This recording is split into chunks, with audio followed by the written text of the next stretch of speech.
I'm John Lasseter. I co-wrote the original story and directed the film Toy Story.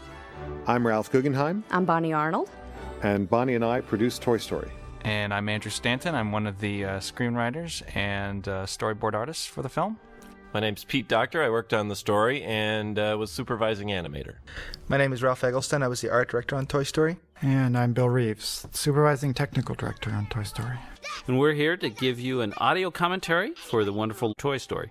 Now empty that safe. When we started this whole idea, it seemed to be very doable in the sense that computer graphics tends to make things look kind of plasticky anyway, so we might as well do a story about toys. And you and I, Bill, we did Tin Toy, that short film, which kind of introduced the whole notion of these toys being alive and stuff. So the first time we see Woody is a classic Western introduction. We wanted to have it sort of a child's version of a Western movie. And as he starts playing, it gets into the sort of kid-like non sequitur sort of thing. The kid's logic. I mean, in a weird way, it's logical for the kid, but, you know, right. That's what was true about the playtime. The force field, and then the dinosaurs and... Here's an interesting thing. So many people come up to us and they didn't know that Molly was in the same room with Andy. It's like the crib's in there all the time. Right. But people never really, I guess we just didn't sell it enough that, you know, Molly shares the room with him. People thought Bo Peep was Andy's toy. And then we have this, amazing opening song by Randy Newman, who did the songs and the score. Yeah. Right. I still remember the first time that we sat down and listened to Randy sing this song just on the piano. Yeah. And we had talked about the emotions. We had talked about some of the feelings we wanted in the song. The things we likened it to were Harold and Maude. Yeah. And The Graduate, where songs actually told about an emotional moment in the film rather than the characters singing about those things. It just made this seem more contemporary and more realistic, and I think that's what John was trying to go for. Right.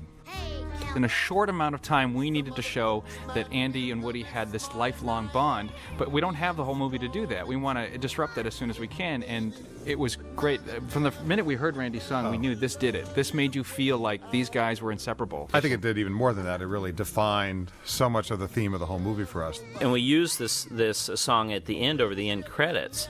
In the beginning, it's about Andy's relationship with Woody, and at the end, it's Woody's relationship with Buzz. Right. When Ralph and your crew, you designed all of these sets. I mean, this world is a really three-dimensional world. It's something different than cell animation. I mean, these are truly dimensional sets. And the living room was the first thing I think we really got into. And, there's so much detail there you never really get a close look at. I remember you said that you wanted to give a sense of history to this world, so that when people looked at it, it looks like people have lived in these houses.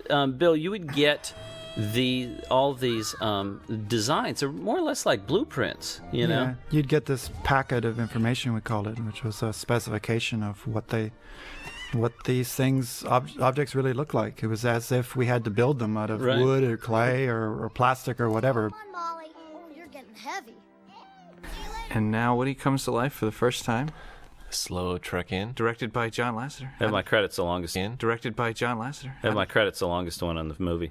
It's one frame longer than yours. That was the first line that Woody should say. We went through so many revisions. So many. Yeah. We have pages and pages of Woody's first line. Just about as many pages as we There's have a lot of titles. pressure on your main character. What's the first thing he says? Right. He should have an edge, but not too edgy, because it's for kids too. Ages 3 and up. It's on my box. Ages 3 and up. I'm not supposed to be babysitting. In casting the toys, we really looked at sort of what kind of personality we wanted them to have. And a lot of it was drawn out of the type of toy it was. And Mr. Potato Head's a classic example, because one of the characteristics of the toy is that it's constantly losing its parts. And we thought it would definitely have a chip on its shoulder.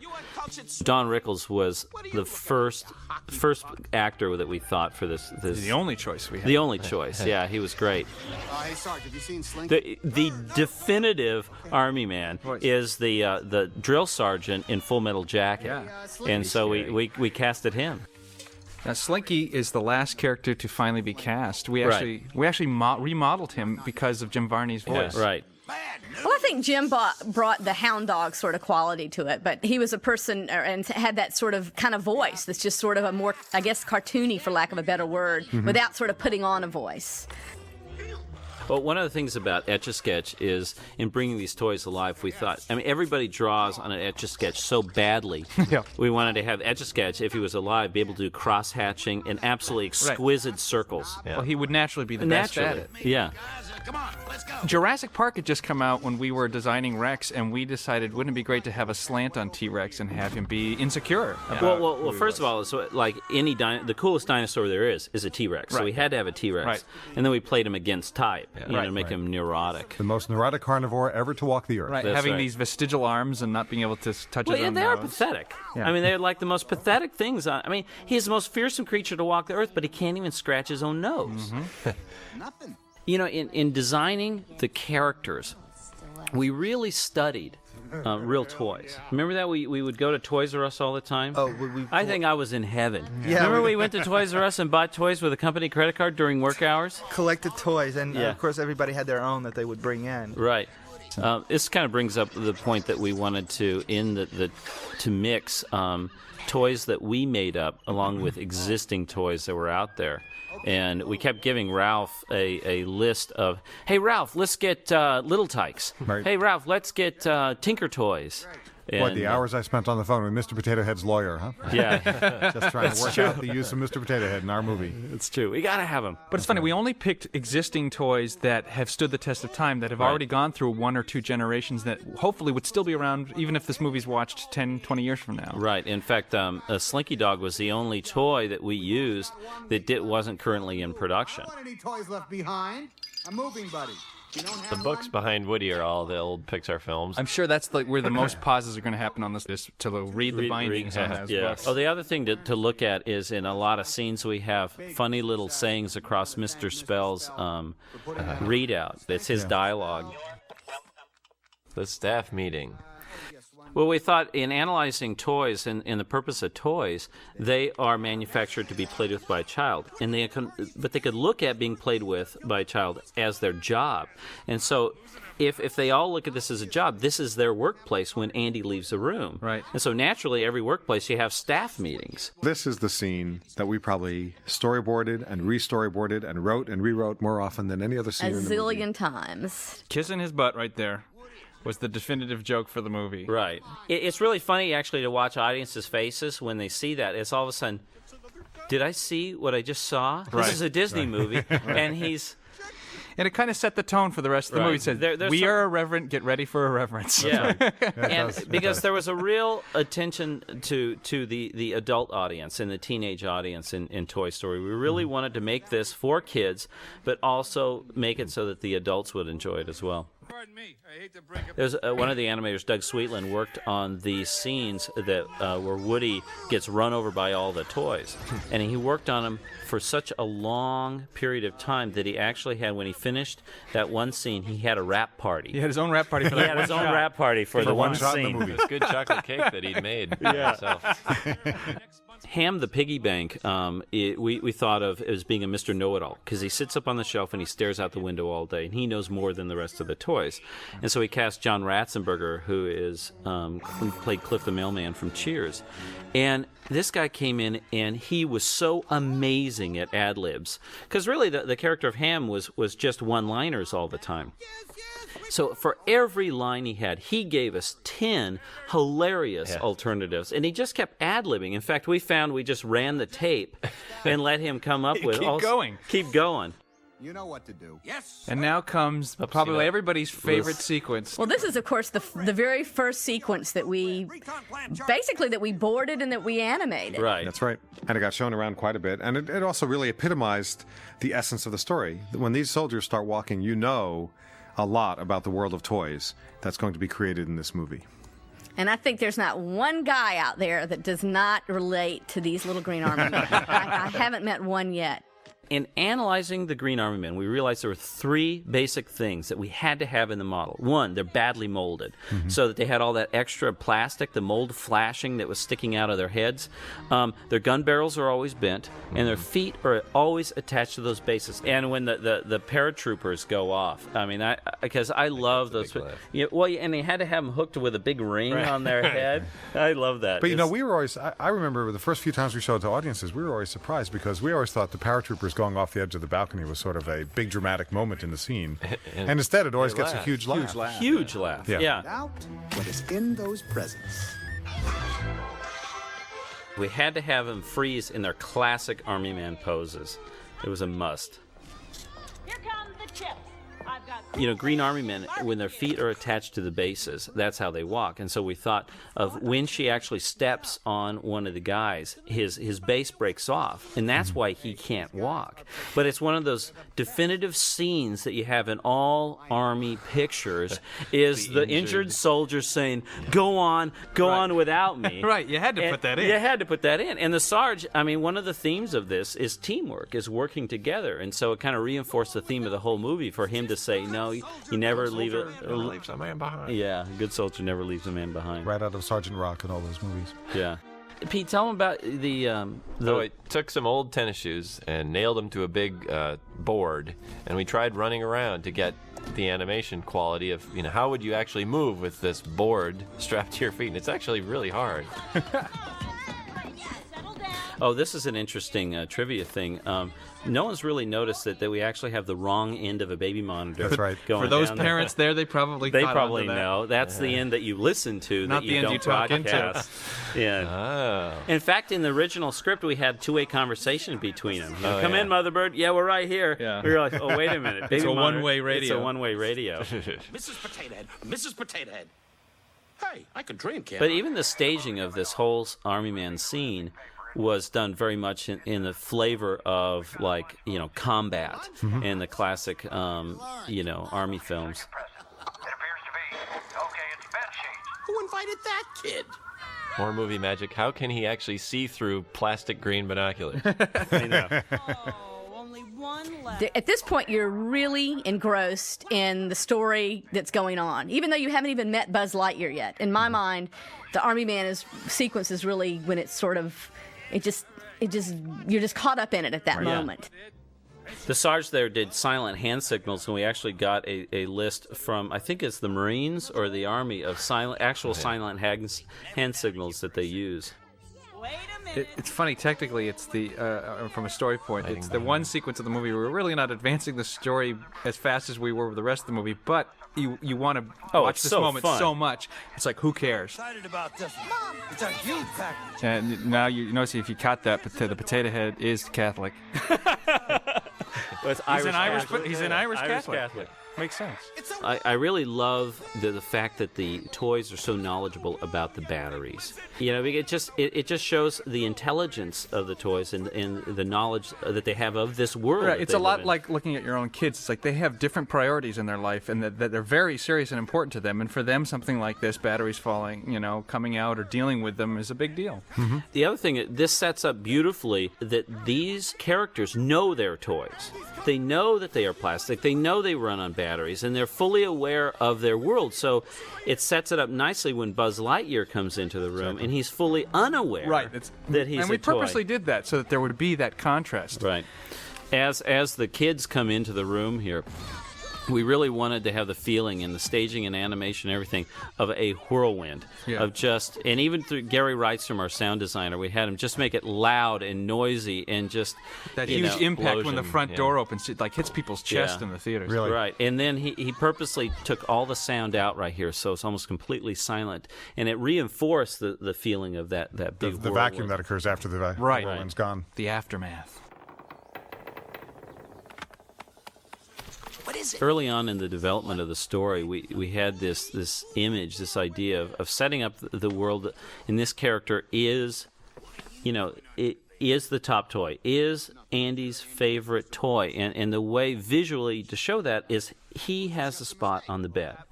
And by setting up that spot on the bed, none of the other toys are on the bed.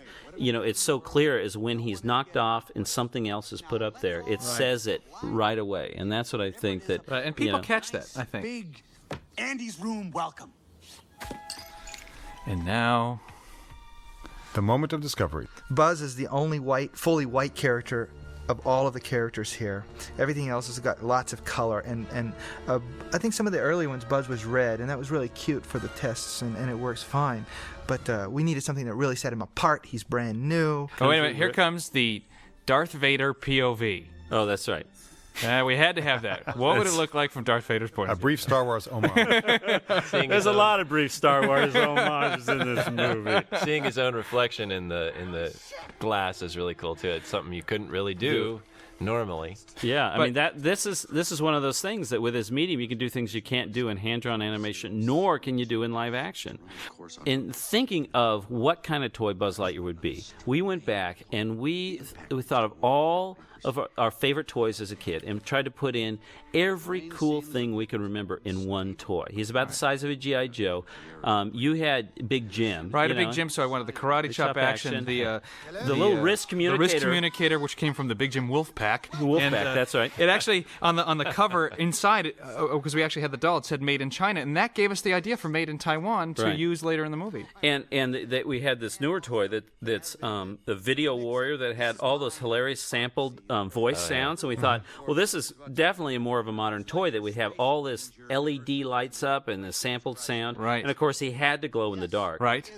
And Bob Pauly, one of the key designers in this film, he did an amazing job in taking all that and designing it to be like the toy of our dreams. I remember John saying, I feel really sorry for the toy company that's got to really make this thing. And of course, you topped it off with the most modern of appliances. You put a laser on his arm. That's true. Absolutely.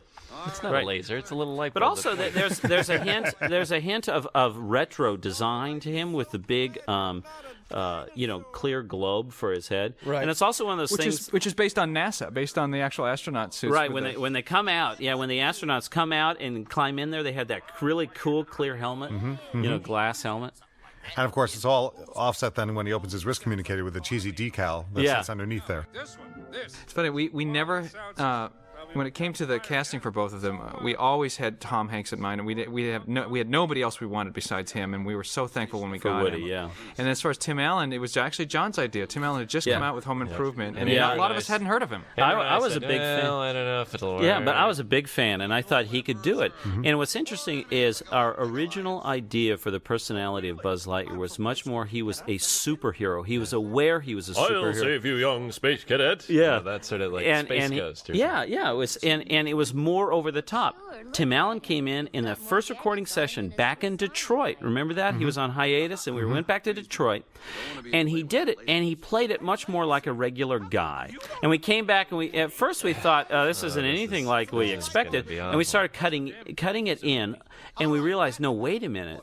This is better. So from that, we kind of evolved the character from being a superhero to more of being like a cop, a really well-trained space cop. Right. And he was much more honest that way. He looked at everything very straight on. And it made him funnier. It made him absolutely funnier to take himself more and seriously. a much more, the audience can relate to him much more, Yeah, to the level of what you expect when you see a live-action actor doing something. And it was really great to be able to play with all that. We actually met Tom Hanks for the first time. He had just finished filming Philadelphia, and so we actually worked with him through the filming of both Forrest Gump and Apollo 13. Yep. As a matter of fact, by the time when we made the deal, Philadelphia had yet to come out, and then those other two movies. And so it's funny. And same with Tim Allen's show, Skyrocketing. They became superstars after we already got them signed. Right. We were just like, thank you, God. When that was happening while we were making this movie. In this upcoming scene where Buzz flies around the room, it's sort of a Rube Goldberg kind of thing. But we have Buzz close his eyes, so in his mind he is flying around the room. But it is so impressive the fact that he just happens to land on this ball, and of course we had to have Hot Wheels in this movie. And if you're going to have a Hot Wheels, and you have to choose one car, it had to be the Red Baron. Yeah, And there was no argument on that. No argument on that, because we're all Hot Wheels aficionados. And there's also no argument about the ball. That's the ball that shows up in Luxo Jr. and in any number of other Pixar films over the years. There's a lot of Pixar in-jokes throughout this. And, of course, the Hot Wheels track is orange, which they hadn't made in 15 years. It showed our age, because that's what we remembered Hot Wheel tracks being. Purple? They're all they got different flames colors and now. stuff now. Kids these days. I don't know. It's all gone to pot. Originally, we had different sequences showing that Woody losing his world. That they talked about it, and we showed it in different ways. And Tom Schumacher, the senior VP at Disney in charge of development for all of feature animation, he recommended, why don't you do it as a song, as sort of a montage? And it was like, ding, I could have had a V8. It was a great idea. And so what we did is we came up with all of these vignettes of how Woody's world would change. I know what happens in my house is when we get a new toy. It's like they have to get the sheets and the pajamas and everything. And so that's what we wanted to show, because Buzz Lightyear really is merchandising from some mythical show. Yes. You know? And so we thought not only would there be a toy, but there would be all the stuff that comes with a toy. And so there's one scene in Strange Things here that is, to me, is one of the most telling scenes in the whole movie. Is the bed was Woody's domain, and in that one scene it's replaced with this gigantic image of Buzz Lightyear. Right. So he lost his place, and I think that's one of the most telling scenes in the whole film. And so one of the things we try to do too is have moments with Buzz and the other toys that kind of reflect things that Woody was doing with the toys. Ash Brannon, who's one of the directing animators, he did this great stuff of the exercising, checking the pulse. Checking the pulse. It's too bad. It never really reads that you can see that the Mr. Spell is actually reading out how many calories Buzz is burning. How many calories he's burning. Well, I love this. Woody is just losing control. You know, we've established earlier in the film that he really has control over everything. He can send the Green Army Men down. Everything's okay. Buzz arrives. He's losing control. Right. It's like there was two worlds that Woody had connected. He's losing Andy, and he's losing his allegiance with all the toys. His sense of leadership with them. Well, what's great about this scene is, in fact, you reveal more about Woody in his reaction shots than you do when he's speaking. Exactly. It's all about his non-spoken reactions, non-verbal reactions to things. You know, we wrote the dialogue in wanting to say one thing, but in through the acting and the way that Tom Hanks and the actors performed it is to give the subtext that it's something completely different that they're feeling. Right, and that really comes back to the eyes again. I mean, we're fortunate because of the believability and the look of this kind of medium. People almost treat it like live action, and we're allowed to do things with the eyes to the level of what you expect when you see a live action actor doing something, and it was really great to be able to play with all that. There's this, it's such a great thing adding, I think it was John's idea of Andy putting his name on the bottom of his toys. Yeah. And it became such a great device for ownership, for bonds between Andy and it was really like a visual symbol of a bond between them. It also showed the distance that the time has come, because the Andy written on Woody's foot is like a little kid. I think some of the letters are backwards and it's almost scratched off. That's it. And now we come up to one of your favorite moments, Molly. I know, it is. I think it's just one of my favorite acting moments, actually, is what it really is. Well, I think it's a great revelation of the power of animation to convey character and story. And it's all done in this one shot here. And Woody doesn't do much more than just turn his head. And yet it conveys so much of Woody's personality and his belief that Buzz Lightyear is a complete buffoon. Idiot. Yeah. I remember in that scene when Woody accidentally opens Buzz's helmet, Doug Sweetland did a really rough pass on it, and he has this great overacting of Buzz gasping for air and falling down at Woody's feet and stuff, and then he didn't have time to do the scene of Woody, so he just had Woody kind of literally just turn his head. Mm-hmm. And I remember seeing it in dailies, And the contrast we is were great. on the It's floor hilarious. laughing, Yeah. just on the floor laughing, and I said, don't animate that shot, just add a little eye blink, that's it, you're done. It is so hilarious. And And he it's- didn't listen to you. he over animated it, and I made him go back and strip out all of his animation. Hey, guys, look! It's the real Buzz Lightyear! I remember the recording session with Tom Hanks doing this. We would wear Tom Hanks out every single recording session. Yep. He would leave he said his diaphragm would hurt for 3 days after our recording He would say, like, sessions. "Oh, I think all my character does is scream in this movie." You know, and we go, "No, don't worry." But that laugh is it's so funny. It just goes on, and it really made that scene. This is the moment when Sid is introduced into the picture, our villain. And Sid Phillips, the bad kid next door, is really Andrew Stanton and Joe Ranft. Right, our childhoods put wrapped together. up in together. I mean, Joe would trash his toys so fast. He said that like Christmas evening, all of his toys were broken. They would get that morning. Right. And actually, I remember, Andrew, you were telling me a story that what you did to one of your broken G.I. Joes as a kid, and I said that has got to be the introduction of Right. Sid. So this him with the combat Carl out there in the backyard is something I actually did with my friend Keith Knowlton when we were 8 years old out in his parents' field, and we strapped an M80 to the back of G.I. Joe. Well, and then you put him in a running pose, said, "Run, Joe, run, run! You're never gonna make it." And you blew him up. And Andrew, Keith Knowlton, is he out on parole yet? Or? Actually, if you look closely, it may be more obscured, but actually there are little body parts that go flying up in the air from the poor toy soldier, and I think that was a moment of concern about just how gruesome that would be. Well, we wanted G.I. Joe. Because I had G.I. Joes since I was a kid. I lived for my G.I. Joes. Right. G.I. Joes and Hot Wheels were most important to me. But funny, they and wouldn't let us Hasbro, use Ralph, it. Hasbro wouldn't let us use it because We're blowing 'em up. blow They 'em don't up. like us blowing up their favorite toy. Lauren Carpenter, one of our technical directors, Came up with virtual reality. Virtual reality. Virtual reality. See, I can't even say it. Yeah. Which I thought only a few people would get, but Everybody the theater gets it. Oh, the adults always get it. Yeah. This sequence up here in Andy's room is so nice just because what they did, it's sort of really a magic hour lighting, and it's so beautiful. Mm-hmm. They really did a good job. Get off Get me. out of here. The Magic 8 Ball is such a big hit, too, at this moment. Had to be in there. Even Woody consults the Magic 8 Ball. So we studied carefully all the different options of what he could say. Right, don't count on it was the winner. Seemed Yeah. like But the but most again, it's a appropriate. great revelation about the world of toys. So these toys know how to use each other as is appropriate, right?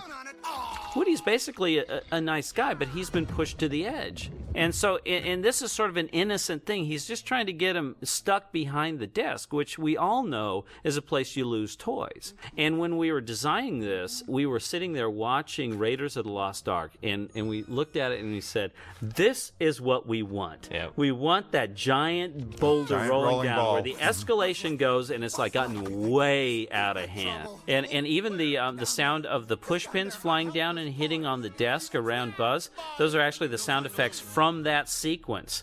So we have The not only arrows in Raiders of the Lost the Ark. arrows in the beginning of Raiders of the Lost Ark, and also it's the actual sound of the big boulder rolling from Raiders. Yeah, a little, and so Craig Good did a great job in staging this, so that with these, he called them Spielberg cams, these kind of camera moves that were Sort of swoop under Woody and Buzz both to give this impending, like, oh my goodness. Originally, we had Woody intentionally push Buzz out of the window. But he was going too far. He was and going so that's too why far. we made it sort of much more It's of an a mistake. innocent. He meant to just stick him behind the dresser. Right. There's the Lassie reference. What is it, Oh, boy? yeah. Well, Andrew and I were driving once, and we came up with this idea that RC can't talk, and but they communicate to him, and so it's like a Lassie movie. It's like, you gotta you know, put in the definitive. What is it, boy? He's trying to say something. yeah, it's like, Timmy's down a well. To knock Buzz out the window. And the lighting here I really like too. It's a dramatic, warm and cool that really punches the attitude. That's really important to me because that's what it's about, is supporting the story and the emotion and kind of helping ground it visually. Right, Rex? I love that. I don't like confrontations. Yeah. Being chewed out by a little green army man, you wouldn't want to be in that position. I remember Lee Ermey in the recording session. It's like we said, okay, ad-libbed this that is line it. too, yeah. And he actually wrote some of that being chewed out, and he says it's like poetry. And he took a deep breath, and he just laid into it, and I think the needles went to red on that, and he just chewed out Woody like you can't believe. This is the most probably difficult scene in the film that Ash Brannon got to animate. Yeah, it's by far the most complex. Everything's animated here. Yeah, having all those army men climb Stuck all to over him. him. Yeah. All the characters. And then again, everything goes to quiet. And this is one of the funniest scenes, I think. After Andy's coming in looking for Buzz, and Woody looks over and sees Potato Head and Etch-a-Sketch. It's a very funny, but it also is such a great story point that he is dead meat. This really seals his fate. Right, and you don't Yeah. have to do it with dialogue. It's always great when you can Right. avoid dialogue. Director John Lasseter. I think we all had this feeling of when we finally saw this stuff lit, it was just like, We're outside. yeah, it's like, to this point in the movie, everything pretty much was inside or looking out to That's right. Sid's backyard. Art director Ralph Eggleston. It really blew everybody away. It was the first glimpse of the outside world we got in 3D. It wasn't just a flatter painting like it's been up to now. Barrel of monkeys. Had to get them in. Yeah, and I love the line, "We need more monkeys." And in fact, I think Ralph, that was your motto throughout the whole That's production, right. trying to get more Whenever people we to needed work. more people on the show. We need more monkeys. Where could he be? This is a tribute to Bob Pauly in a lot of ways. But Bob and John and I we all kind of have an affinity for 50s style architecture, and so we went around town and took a lot of photographs of 50s style, Googie style. Yeah, Googie style gas stations. Yeah. Bob just had a field day on that kind of stuff. Those guys, it was an accident. Supervising animator Pete Docter. This whole bug gag, too, was really cool because it's all this exposition. He's talking, and you don't really need to hear it. And so seeing this visual bug, the goo smeared. Well, I remember it's one of those things that I had to fight. I had to plead to let us model in the schedule to model the bug. Yeah, I had to model a bug. In fact, I think in hindsight, I wish we covered him completely with bugs. But that would have been a bit over. Not an idea we promote on my planet. Oh. This whole fight sequence was a great chance to parody classic fight, like Arnold Schwarzenegger fight scenes. It's great using the toy elements for this fight. Right. And in fact, there was this one point when Woody is punching Buzz's face, and I feel like we had kind of gone too far right here. Yeah. But when they added the squeak sound, I was like, okay, it's a toy again. It plays. Producer Bonnie Arnold. And this is actually my favorite scene in the movie. First of all, it's the most beautiful scene I remember the first time I saw it rendered with the stars and the moon. Co-writer Andrew Stanton. When the car pulls away, that emotional point is really the figurehead moment that really started the whole idea of Toy Story. We had this image of a toy being left behind and seeing its owner drive off and thinking, what if a toy was looking for you as hard as you were looking for your favorite toy? Seemed to be at a huge refueling station of some sort. Producer Ralph Guggenheim. One of the great things about the way the story evolved on Toy Story is the way that we were able to pack in a number of different developments in the story all into one scene. I mean, this is not only a scene when Buzz and Woody get separated, but it's also the scene in which Woody confronts Buzz with the fact that he's a toy, and we set up the enmity between them that is essential for any buddy picture. Shut up! Just shut up, you idiot! But this scene under the truck was probably the most hammered sequence from a writing standpoint. We always knew what we wanted. We wanted them to have such strong opinions and anger at each other, but neither of them saw the world the same way. And we feel that now how it is exactly how we want you to, as the audience, to feel. But it took us so many passes to finally get that across. I'm very, very proud of this, probably more so than almost any other scene in the film. In this sequence, you have the wonderful opportunity to where each character looks at the other and says, "You are the craziest person I have ever met in my life." And as the audience member, you know exactly where they're coming from. You are a toy! You are a toy. I just love that. I actually, that was my idea for using as a title of the film when we weren't sure it would be Toy Story. I thought you are a toy might make a good title. And you have my pity. A lot And of the people Star don't Trek get salute. the Star Trek, yeah. Good riddance, you loony. I love that. It's so Tom Hanks, too. Or Woody, as I should say. It's the Pizza Planet truck. It's everybody's worst nightmare, a pizza driver. Right. He's got, half hour or it's free, And this guy, he's like a heavy metal dude, and you could see that he really doesn't take care of this truck very well, and he drives like a maniac. It's very unsanitary, too. Very unsanitary. I mean, would you buy a pizza from this guy? Unbelievable. You look at all the rust and everything. There's just lots of detail put on this truck. And here is, again, Glenn McQueen. He does this fantastic scene of Woody here. This grin at the end just kills me. Right there. It gets me every time. It was completely unexpected. I remember in dailies when it happened, we were all howling with laughter. In the cargo area. That's Joey's love from any of the artists who work in a film. You can pass them off a great idea that you already like, and then they come back and have plussed it all even more so. Exactly. And it feeds everybody else. And if you can get that all across the board, it's just such a luxury to have when you're making a picture.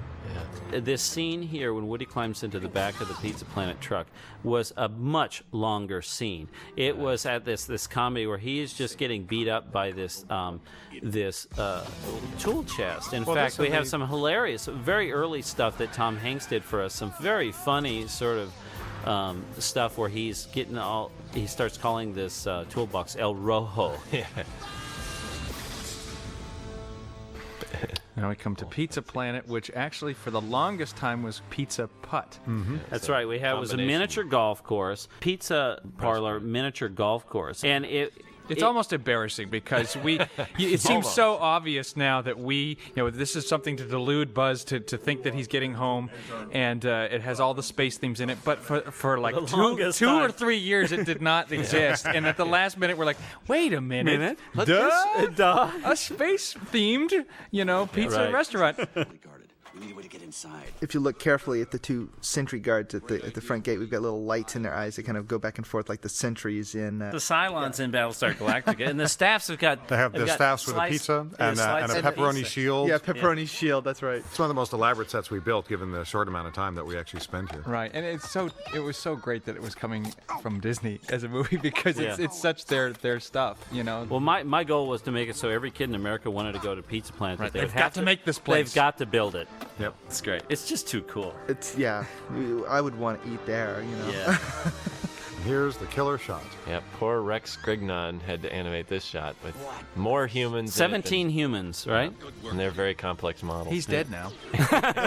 He's still working on the shot, in fact. He'll be done next week. He finished it pretty quickly. Whack an Alien. I mean, it's one of those things that with Whack a Alien, it was an homage to Alien. Oh, yeah. And what cracked me up is so many people say, why doesn't it say Whack an Alien?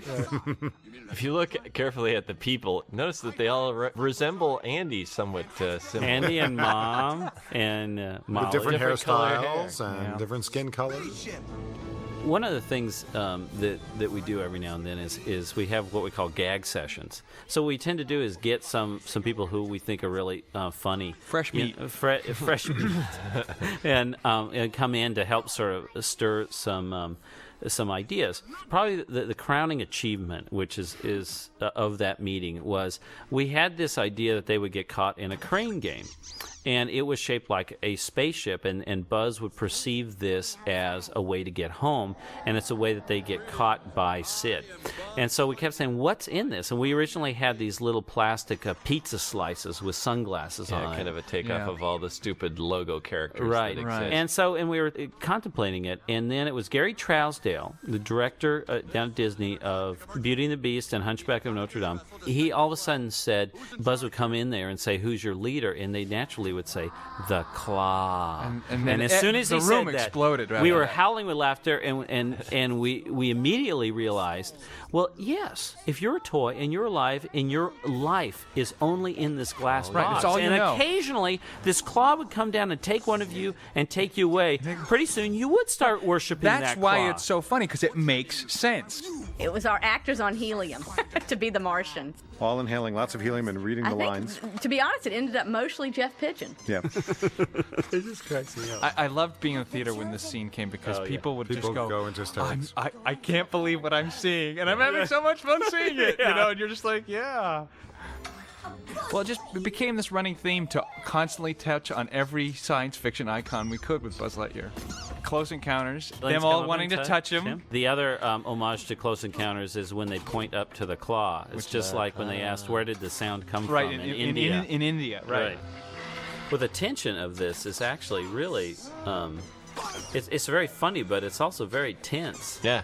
And it's also completely unrealistic that the crane can To what a hang crane on. can really hang on to it, right? But we said, we don't care. It's the movies. I think someone asked me about that, and they said, this is an animated movie. We can do whatever we want. But we really tried to be as realistically, physically as we try could. to avoid those. And a great transition here that sets up their new That's one of my predicament. favorite transitions in Very the movie. subtle, isn't it? Yes, isn't it? This house is evil. This house is evil. This is also the first opportunity to really get to see Buzz Lightyear's glow in the dark very clearly. The green on him.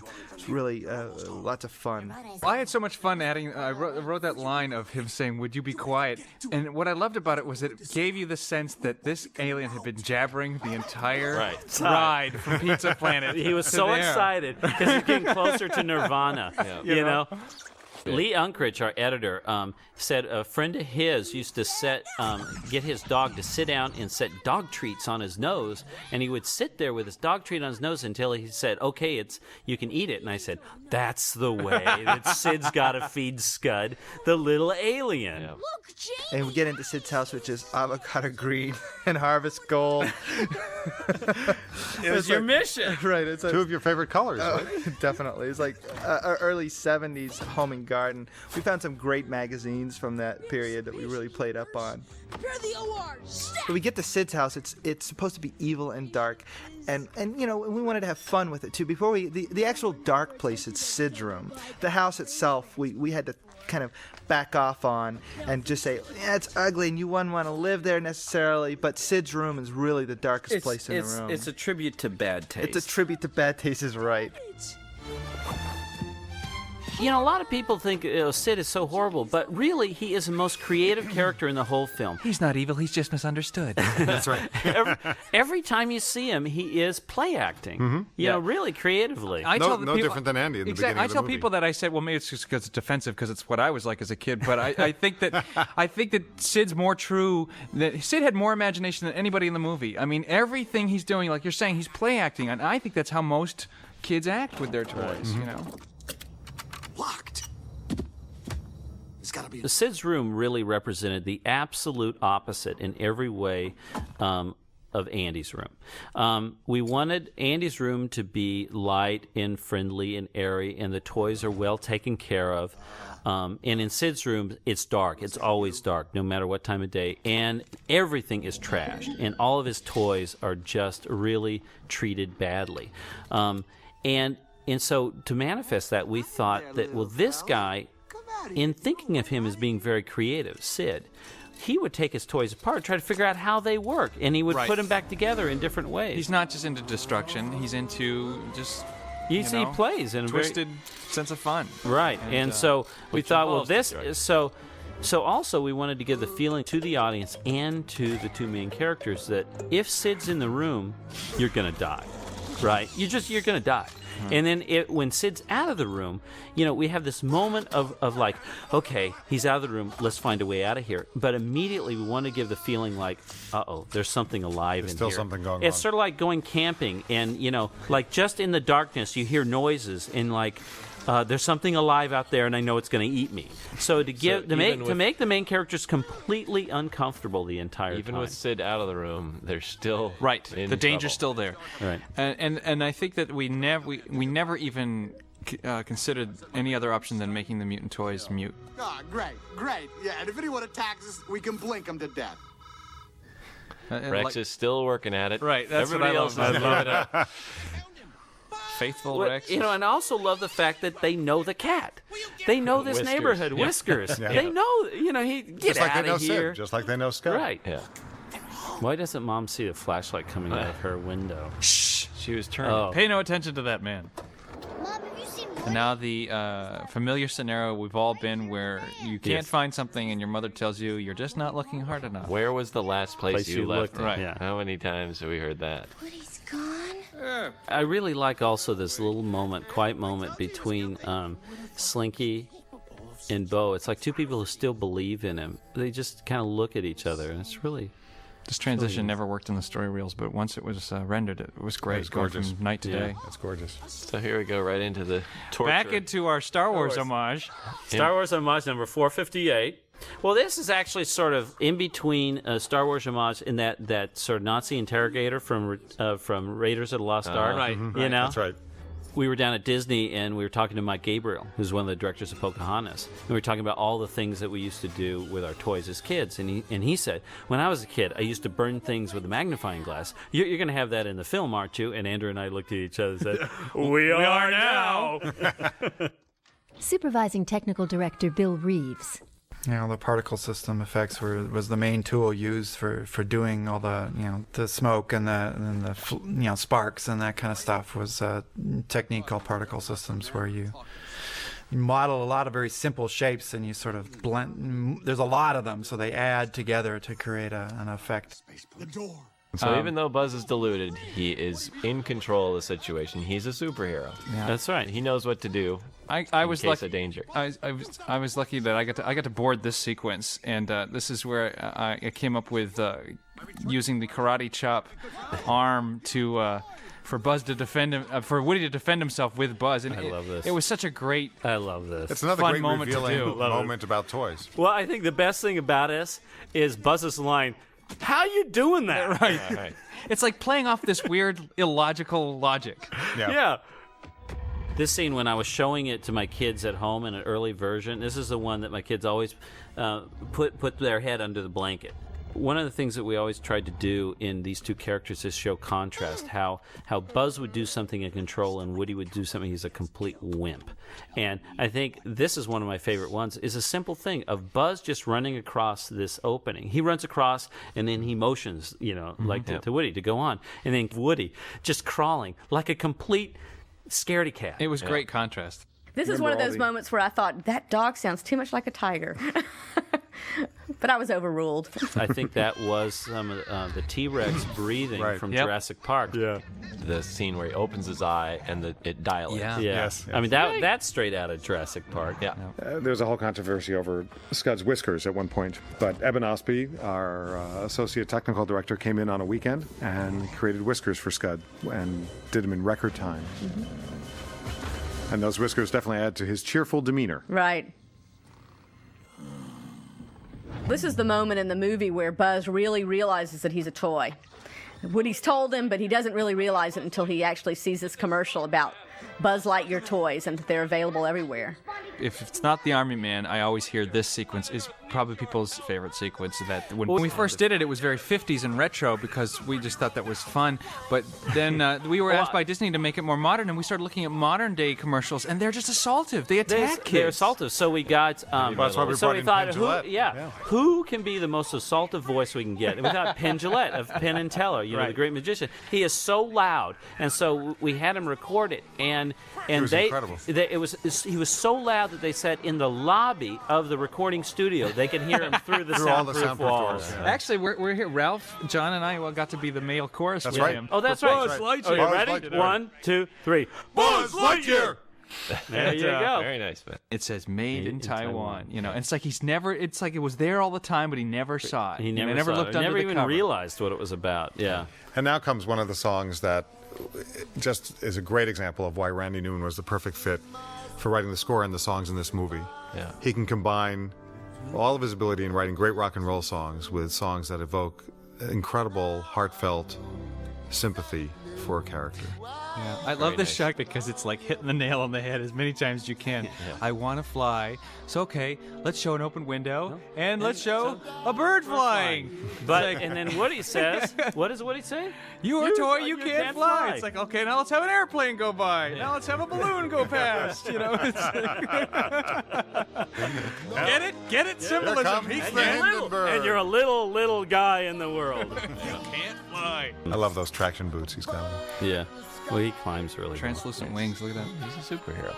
Actually, in that shot as he climbs up is probably one of the few places you could see his copyright Disney On his embossed behind. on There it his is. There it behind. is. Yeah, There it is, right there. Copyright Disney. And here's where it's just kind of gray-green sky, and it's kind of overcast, and there's a little bit of light seeping through the clouds. Very, very, very subtle lighting here, and it's getting subtly darker through all of this. I was riding down on the airplane this morning, and a kid saw that I had a Toy Story briefcase, and he was like, he had to be 6 years old, sitting next to me. He said, I saw that movie, the scene where he loses his arm. That was really sad. There was a lot of worry that by having, dismembering one of your main characters, it was going too far. Well, how are we gonna- And how are we gonna deal with this? So we deal with it in the classic Pixar way. We started making fun of his Right. dismembered arm as fast as we can. Hey, if Potato Head's not enough, let's have another dismembered character. Yep. What was that? Never mind. Hannah in her own demented way. Most painful scene in the film, right? Oh, You used to have a that whole hurts. sequence of Woody in the closet. That's a pain that's going to linger. Well, actually, it's funny because we had Tom Hanks saying that normal, and when he saw this in our last session with him, he goes, "Oh, wait, back up. I got to do this again. And he couldn't do it like this." Yeah, it was very nice. It's really funny.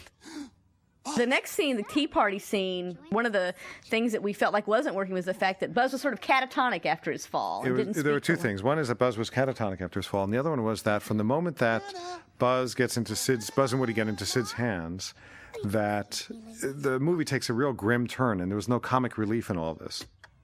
And so, once again, our story guys, with Joe Ranft and Andrew Stanton, were able to pull off a masterful bit of work by combining both a comic moment and something that reveals a lot about Buzz's character and his situation here.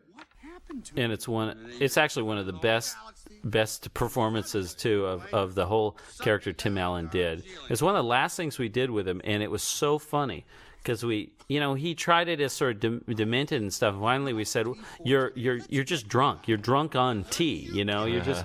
And he did this hilarious performance. Woody slaps Buzz, if you notice, with his own hand, which was inspired from Commando. We heard this. Yes, it was. Yeah, Arnold Schwarzenegger. We heard about this story in the movie Commando, where he gets hidden in a shed, and this whole army of South American army is going to attack him, and he cuts off this guy's arm with a machete. And he asked the director if he could how about in the next take I pick up his arm and I smash it with his own fist. And the director, I think it's McTiernan or something, just said, "I think it's going a little too far, Arnold." And I just remember that when we were doing this, yeah, we can Let's do that. This battleship sequence, I think, shows what the toys do when they're waiting for something more exciting to happen. What I like about it is it's strip battleship. Right. Oh, yeah. That's right. And he wants the I nose. want the nose. Give me the nose. He's already wearing the hat. But look how bad of a player. Yeah. Well, so if you really look at it, he's covered the board with hits and just little squares. He's where missed the boats everything are. but the boats. He's that stupid. Yeah, he's that stupid. He's and also and losing he all his- grouped all of his ships together in exactly the same spot. Right. So if you hit one, You hit one, all. you got them all. Boy, am I glad to see you guys. The purpose of this scene was to just show kind of the desperation of Woody. It starts out with it's such a good idea. He's on it. He's going to get saved. This is great. And as this scene goes on, no one will help him, and it gets worse. And so he starts out at one level, and he ends it much worse off. Right. And it's sort of the thing that we've looked at. Every scene in Toy Story, well, we always try to have the beginning and end be opposite, where he starts out in a good position and end in a bad position, or vice versa. Right. Well, we found Tom Hanks is really good with props because I brought to this recording session a fake severed arm that my teenage son has, that we used to close in car doors and stuff like that. So I brought it to the session and gave it to Tom. And I said, just ad-lib. I explain the scene. You're supposed to be doing a little puppet show with Buzz's arm to convince the toys that Buzz is alive. And he took off, and he did the funniest routine. Just one ad-lib after another. He did where he's reading Buzz's palm. He's, has Buzz giving him a back rub. scrub. Oh, Buzz. Yeah, a little lower. Oh, fingers. magic. Yeah, that's right. Buzz, you got magic fingers. Right. And it was so hilarious. But and a lot of this was used, like the secret best friend handshake. But if you think about it, we put him through a lot of props. I mean, he had to put his face in a pillow when he was shoved in the bed to do that thing. He had to wear a bonnet for a while for some scene that we didn't have anymore. Well, actually, Well, that it was was the scene because that never made it in. right. Well, it's because of this scene we realized he was so good at props that from then on, anytime Woody had something, we had these props for him, and he was great. When they find out that Woody has the severed arm, I think the moment is so touching for me because of Slinky. The dogs had so much faith in Woody.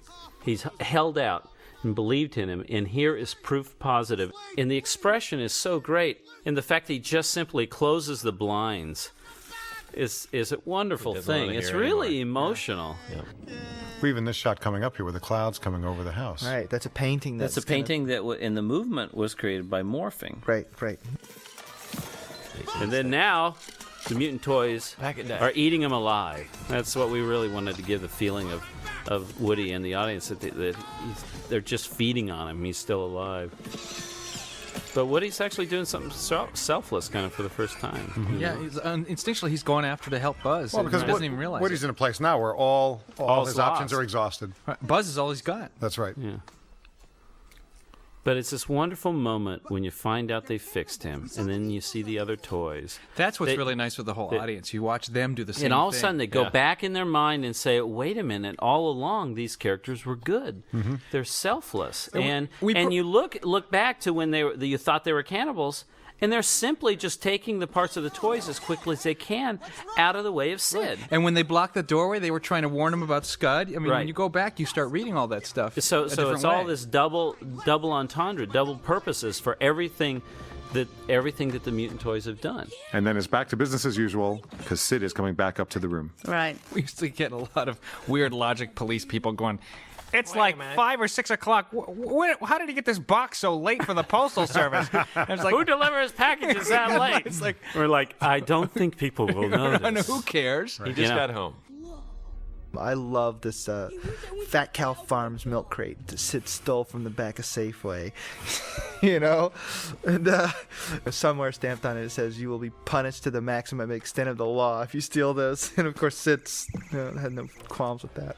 One of the reasons that we did this convoluted thing of getting Woody in that milk crate is for having him trapped in it. And the convoluted thing of Sid taking the toolbox and lifting it all the way up on top of the milk crate to get the tape out. Right? It makes, I mean, no one ever notices it, but it was done just so Woody would be trapped. The rain effect is one of those shots that looks very simple, but was very hard to do. Basically, the lead technical person on the rain was Tom Porter. This is a little particle system shot. There actually was used in a couple other places, but in particular here, the rain on the window was the major challenge. And then we watched In Cold Blood. Cold Blood was the movie we used as the the lead into this, or our conceptual thing. We watched that a lot and got some really great ideas from there. Inspiration kinds of stuff to make this be, very moody. Karen Kaiser, she has 2 sons, and she's such a great mom. And this is like, she did such a great job with this scene because there's a real sensitive quality to the animation of both Andy and the mom. Oh, it's just computer animation, John. What? It's not This real? is with computers? I just love so much is Rex. It's like, he's so nervous about traveling, and then the fact that these 2 guys are stuck together. No one else would pick me. Yeah. It's also a great setup or a contrast to the scene coming up next, where it's a little bit of light comedy, and then we go into the serious stuff. Right. If only you could see how much Andy misses you. Producer Ralph Guggenheim. This is probably the most heartfelt scene between Buzz and Woody, the scene where Woody finally reveals how important he understands Buzz is. And he does it out of desperation to try and get Buzz to get out of this state of depression he's in. Yeah. And at the same time, it tells us exactly what the rules of the world are here, as seen by Woody through his experienced eyes. Director John Lasseter. I'm so proud of this scene because it's extremely kind of complex as far as having a minimal amount of words and trying to get a lot of meaning. Right. And there's so much said in the subtlety, the facial acting, as well as the words. And also by keeping Woody sort of behind these bars and having to make it so you can see his eyes through the one opening there. It really kind of contained him, and so it really, I think, helped keep the acting real subtle and minimal. Right. This is the stuff you dream about as an animator. Oh, Yeah. But it's also the Meaty hardest subtext. stuff. Yeah. I mean, everybody thinks the big wild stuff would be hard, but this is really tougher. hard. Yeah. Supervising animator Pete Doctor. This scene has a great arc where Woody starts intense and excited and goes downhill, and Buzz starts way down and works his way up. We actually animated quite a bit of stuff that was cut out of this sequence. We started with like 5 pages of stuff and cut. I think it works better for the film, although at the time I was like, no, you can't cut it. Well, those were your scenes we cut. I know. Producer Bonnie Arnold. I find it amazing that you would not think that basically none of the actors recorded their dialogue together. The picture editors, dialogue editors, did such a great job of cutting the dialogue together that you would think they were all acting in the same room together. The lamest pull string line. I know. Want to play with me? That moment there is great because you've got this real heartfelt emotional stuff, but people laugh at that line. Right. But they still feel the emotion. Oh, yeah. It's Because really- it's painful, right? Yeah. I'm just a loser. And you need that moment of relief in the midst of a scene like this. Co-writer Andrew Stanton. This is where all these little things paid off that we were putting in just for touches at the beginning to flavor it. Looking at Andy's name under the shoe and the Made in Taiwan and the thing, it really just helped sell a lot of emotional hits. Art director Ralph Eggleston. Throughout this entire sequence, the sun is rising. You kind of see a very subtle change from these somber blues. And throughout this, when they realize that they really need each other to not only to escape, but to get back to Andy, the sun really breaks through the clouds, and they kind of bond together and begin their escape. The detail is incredible. I mean, you feel it. Yeah, So you know much it's of there. You feel. Yeah, a lot of times, you think that, oh, look at all this work we did. Let's show it off. Let's put lights back there. When no, it's not important. There's so much detail, just junk all over the desk. But it's all modeled. Yeah. Eggman movers. The Eggman was Ralph Eggleston's login, so that's why the moving. And here comes the big cheat, where Buzz Yeah. is straight now, and there they keep going. They keep going. They're about 3 feet from the wall, but Buzz is still pushing From off the wall. Buzz, go! Go, you can do it. It's a movie. The hyper-extended version of Buzz Right. Lightyear. But nobody notices, hopefully. I want to ride the pony. Another payback to all bullies. Yeah. For me. I'm hoping they're all dreaming about ponies. He is a little kid after all. That's what I like about it so much. He's still just a little kid. Okay.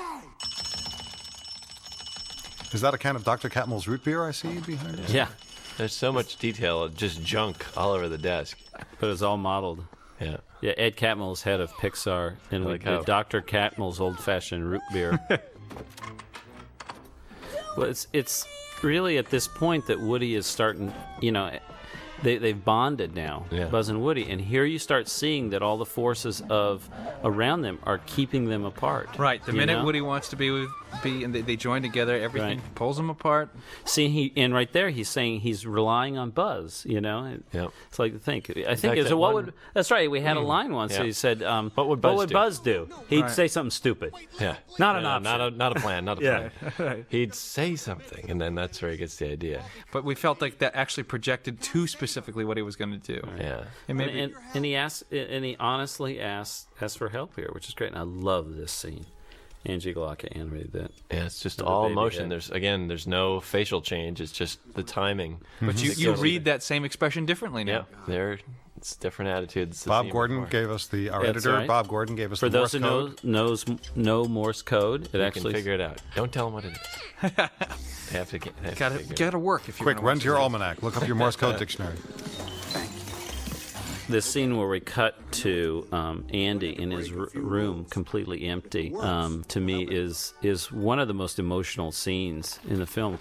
You see the box that says Andy's Toys, and to me, I just always remembered when you move, this was your life. Probably lived all his life in this room, and to see it completely empty, and hoping that if they It would uncover them, right? he would uncover them. Somewhere they're hidden, and he realizes they're not around, and all he has left is his hat that represents Woody and the box that represents Buzz. This is that moment, that score moment that I think Randy did such a good job at. We had the Great Escape for Scratch music and gave Randy an idea of what we were looking for, but I think Randy took that and made it about 100 times better. But it really moves us along. And it builds. And it builds, and it gives you the And it finally hits its most marching band sort of feeling at the moment when they start going into the ductwork of the house, and it really it's a constant build all through here. Joss Whedon, our scriptwriter, wrote these lines, and he actually, when he wrote "Wind the Frog," we loved that line so much. We actually created a frog just so that there would be a frog to say "Wind the Frog." We kind of did this big sort of Rube Goldbergian kind of, plan that's so complex, and we wanted to keep it from the audience, so they Right. didn't know what was going on. And you come in right at the very end, to where there's a little bit of information being given, but who knows, what's actually going to happen. And originally, we had just Roller Bob and Woody go down. But then we've grown to like these mutant toys so much, you want to see them get back at Sid. Right, so we had to add a layer of how to get everybody outside. In the original script, Woody asks for help. One of the characters goes out through the vent, and you hear some noise, and comes screeching through the door, comes Barbie in her pink Corvette. From Hannah's room. From Hannah's room. He goes to Hannah's room and gets Barbie and comes in. And she was dressed in a prom dress in the pink Corvette. She looked fantastic. But she was tough as nails. She was like Linda Hamilton from Terminator 2, and she grabbed Woody and said, "Come with me if you want to live." Right. And she drives him past the dog, and the dog's chasing him. She drives him out to the backyard. Right. And Woody said some great line about, I wish I was anatomically correct. Right. Sid's actually saying some funny walla all through this when you're paying attention to Woody and the other toys. He's actually searching for the ignition sticks. Yes. Mom, where are the matches. Mind. Here Where are they the are. matches? You know? And we always envision that Sid's dad is the kind of consumer that the big hardware stores prey on, to where they get him The into home handyman. the home handyman right. that never finishes any job, and so he started putting in a sprinkler system in the backyard Years ago, and he left the trenches out. And, Right. And Everything's half done. You and I can have a cookout later. this scene was originally to get Woody the match. well, we originally had it to where he had like sprinkled matches all over him, and then we realized you can just do it with one match. There are so many weeds in this backyard. I think there's 18,000 weeds. 9, 8, 7, 6, 5, 4, 3, 2, 1. And we actually, in our first pass, had Woody come fully to life at the last second and scare Sid, but we decided it was too much, and it was much more interesting to just have him use his pull string. We were starting to use it again more and more in the film. Right. Well, this is the thing that always has kept him down. Right. This it's a thing, a scratchy voice box, and he uses it to defeat Sid. But we couldn't help but have that little button. Let him come to life just for like a half a line. yeah. So maybe even Sid doesn't sure he saw what he saw. But sort of, it builds better this way. We originally wanted to have the toys come out from under the ground, but it was too technically complex, so we decided to have this trench filled with muddy water, because it was much easier to do, and have them rise up out of the water, which actually works. And then we did this muddy shader on the Green Army Men. Yeah. In the story reel, there were all these great shots of like arms bursting out of the ground. Right. Those combat Carls are the same model as the Green Army Men, just a little larger with spare parts stuck on them. So Rich Quaid got to animate the one scene of Woody coming to life in front of people. So play nice. Of course, the biggest comment from the outside world here was this stock footage? Or was this really a computer But model? no, every plant in Sid's backyard was hand-placed, every weed. The toys are alive! And here's Hannah's payback. It's for all the little sisters in the world that were ever tormented by a big brother. Tormented by their big brothers. Nice work, fellas. Good job. What's great is Gary Rodgson did a great Queen job of creating sound effects for all the toys in that scene. Right, he gave sort of, even though they didn't talk, he gave a voice. Right, and it's as though they're all talking to each other, congratulating each other on what they've done. The quickest goodbye in the world. It wasn't there at all for a while. I know. They just ran away, and we thought, wait a minute. Yeah, he's got to say goodbye. I just didn't want it mushy. So That line there of Buzz, we used to have it saying, Woody, I'm stuck, come help me. And then we realized, no, he would be more giving. At this point, they are constantly helping each other. So he just go, you made it, it's okay. Now they're together, and so they're working together at this point. Right, they're actually finally, for the first time in the film, on an even plane where they both want the same thing. Right. For the same reason. And so they're working together. We decided once they're finally working together that they would just constantly sacrifice for one another. They would, and each sacrifice would empower them to get over the next obstacle, and then the next guy would sacrifice, and blah blah blah. And it was really nice. Even now that they're working together, Buzz runs like an athlete. He's Carl Lewis, and Woody is a wimp. Yeah, look at those arms. Yeah. It's great. Whereas the Army Man sequence was the first thing that we produced. The chase sequence was the last. And it was that way kind of on purpose because we knew it was going to be huge. Supervising Technical Director Bill Reeves. We had to create, 6 city blocks of model, and we used various techniques to make that problem be a little bit more tractable. We designed about 20 different houses. Bill Cohn did a lot of the design work, and Lauren Carpenter did most of the technical creation of that stuff. And so the houses were, about 20 different varieties, and but they're with very different simple paintings. models, Oh yeah, right? oh yeah. It's just like a little box, really, with a roof. And there's texture maps painted on them. I mean, a lot of the So slat work. yeah, and all the detail is just a painting. Yeah, right. There's like 20 different styles, but then we would tweak colors Yeah, on them. So we had color. 40 different styles, Right, really. And sometimes we would turn them. But I think what makes people stop and gasp when they see the scene is the degree of dimension as you're traveling through the neighborhood. And I think in large part that's created by the trees and the light coming through them. Yeah, the trees, we had about 10 or 12 different trees. We could make each one of those be any different size we want, and we could play with, we could rotate them around and they would look different. But it was a huge challenge to sort of orchestrate this whole thing. I want to point out Evan Osby did a lot of the work and just sort of, laying out the world and building a system so we could mix and match all these different parameters and actually control it. Because every shot was different, or every chunk of shots. There were 267 shots in the chase. But what also was a great fundamental idea for the chase sequence is that it was overcoming, just like the movie, but in this chase sequence, one had to overcome one obstacle after another. Yeah. And every time the stakes got higher in terms of what it would take to catch up with that moving van. The goal remained the same. And the sacrifices got bigger. That's right. But the thing that from the day we had the treatment and we thought of this idea, I was so jazzed, was the miscommunication that you've built with these toys in Andy's room. That everything Woody does to save Buzz looks like something bad that he's doing, and the toys try to stop him. I loved that ironic twist on that. I think we had a big discussion about make sure we don't think the dog is killed off here. That's right. Have to ensure that no animals were injured in the course of making this movie. And the other thing that's great is the audience never tires of seeing Mr. Potato's Head's parts get whacked off. That's great. You can bang and smash Mr. Potato Head as often as you want, and every time they love it. I think poor Tom Hanks told me so many times, he goes, I feel like I'm screaming through the whole movie. Are you sure it's not going to come off like that? But it really doesn't. Now let's catch up to that truck. Turbo. Is that like the shortest shot in the movie? It's amazing how people read that turbo, and it's not for just a couple frames. Yes. Again, great technical effort on the technical director's part, plus the great effort of our sound designer, Gary Rydstrom, to make this chase just work so incredibly well with the different sounds and noises that you hear in the neighborhood. I was very inspired early on, before we started this movie, with a Nissan 300ZX ad that Ridley Scott did for the Super Bowl. Right. And it was so intense, the cutting and stuff. And I said, this is what it should be about.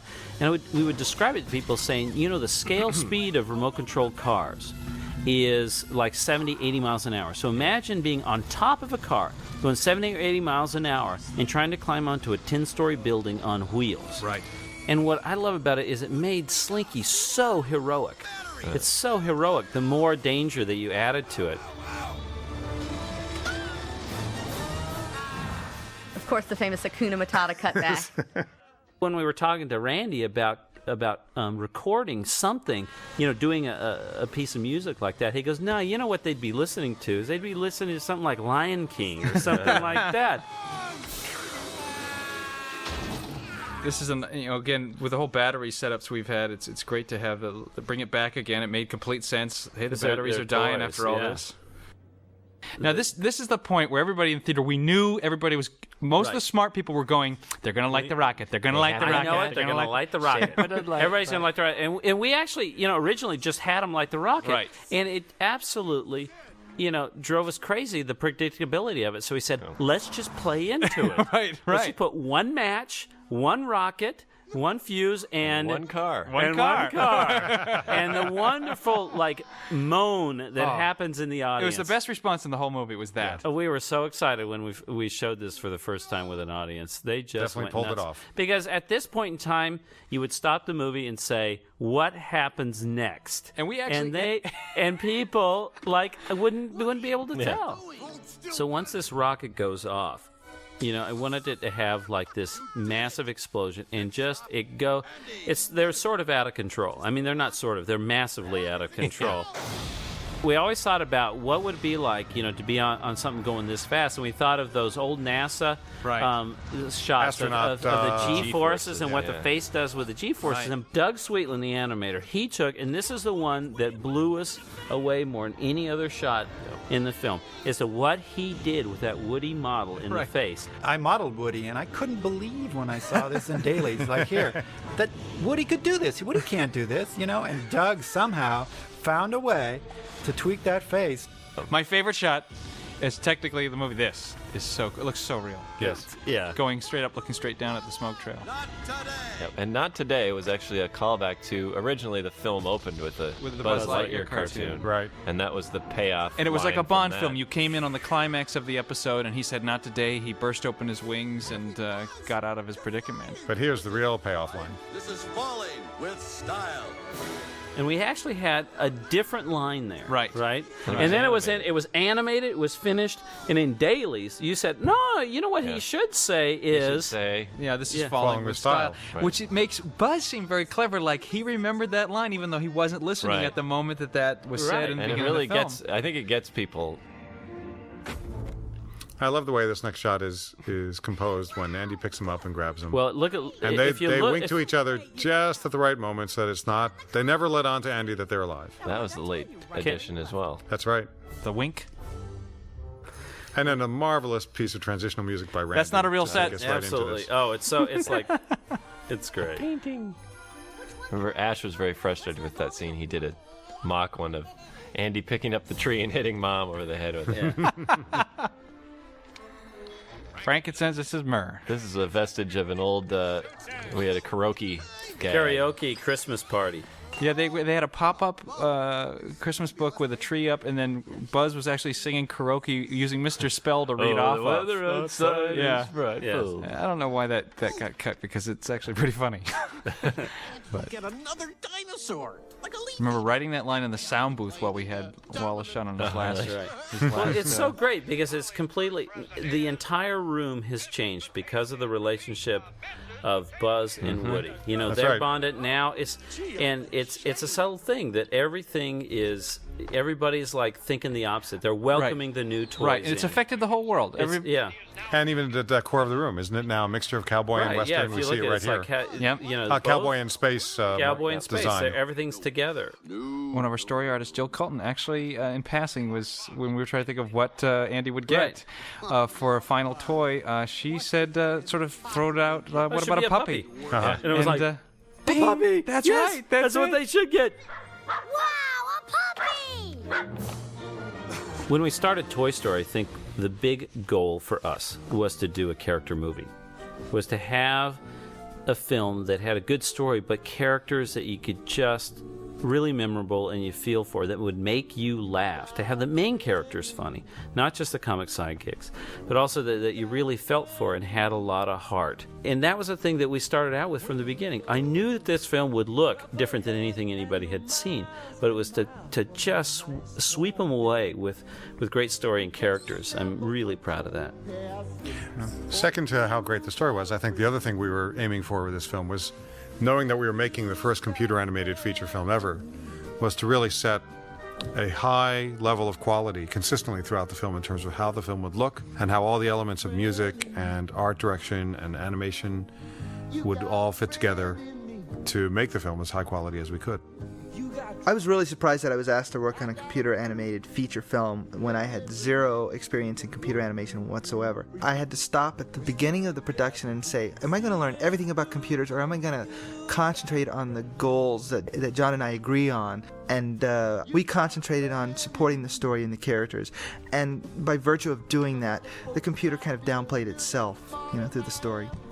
Animation-wise, it was great to have the chance to have a story with a character with subtext and an arc, and to be able to try to, and this was the aim of the animation, to have people forget that this is computer animation, that all they care about is the character, and they're relating to this person, a real person, to them.